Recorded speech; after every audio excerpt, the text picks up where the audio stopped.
हर कोई श्री कृष्ण जन्मोत्सव मनाने के लिए उत्सुक है।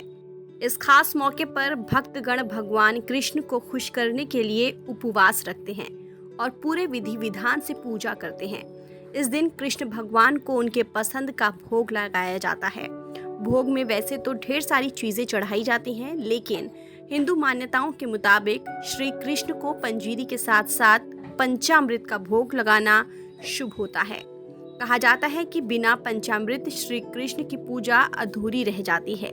श्री कृष्ण को पंचामृत का भोग लगाने के पीछे कई धार्मिक मान्यताएं हैं। तो चलिए सबसे पहले जानते हैं आखिर पंचामृत क्या होता है और क्यों होता है इतना खास। दरअसल कहा जाता है कि 5 तरह की विशेष चीजों को मिलाकर पंचामृत बनाया जाता है। ये सभी चीजें अपने आप में शुद्ध होती हैं। यही वजह है कि पंचामृत को छोटी से लेकर बड़ी हर पूजा में जरूर चढ़ाया जाता है। पंचामृत में दूध, दही, शहद, शक्कर और घी डालकर बनाया जाता है। अलग अलग तरह से पंचामृत देवी देवताओं को अर्पित करने और पंचामृत से उनकी मूर्ति को स्नान कराने की परंपरा है। पंचामृत 2 शब्दों से मिलकर बना है, पंच और अमृत, जिसका मतलब है 5 और अमृत।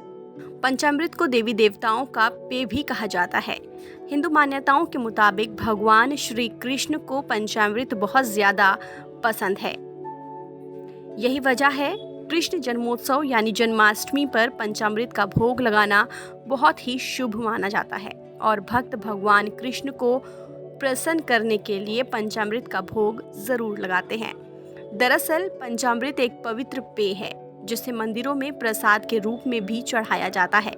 पंचामृत को पहले देवी देवताओं को भोग के रूप में चढ़ाया जाता है और फिर उसका प्रसाद भक्तों में बांटा जाता है।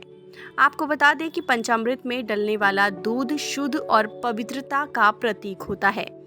वहीं घी शक्ति और जीत का, शहद समर्पण और एकाग्रता का प्रतीक है, तो वहीं शक्कर मिठास और दही समृद्धि का।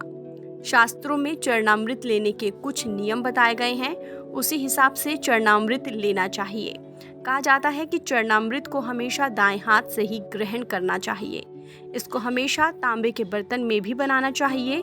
शायद यही वजह है कि मंदिरों में हमेशा चरणामृत तांबे के लोटे में ही रखा जाता है। आपको बता दें, कृष्ण जी को जन्म के बाद पंचामृत से स्नान कराया जाता है।